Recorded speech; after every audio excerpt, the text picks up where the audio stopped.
What's up, guys? This is Matt from Motor King Madness.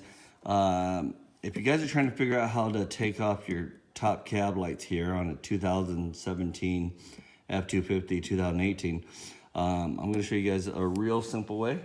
So you're going to take out your Torx screw out of there. It's a T20. And then make sure you don't forget and don't lose your grommet.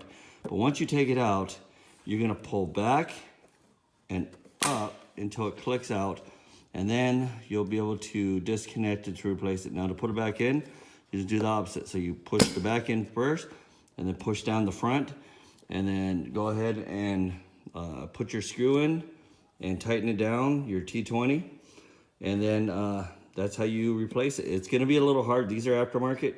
It's gonna be a little hard with the factory ones because they are on there pretty good, so you're gonna have to really pull up on it with your fingers. So I hope that helped you guys out. Be sure to subscribe to my channel and hit the notification. I'm going to show you guys more of what's going on with my F-250 build. And I hope you guys sure enjoy it. Thanks. Talk to you guys later.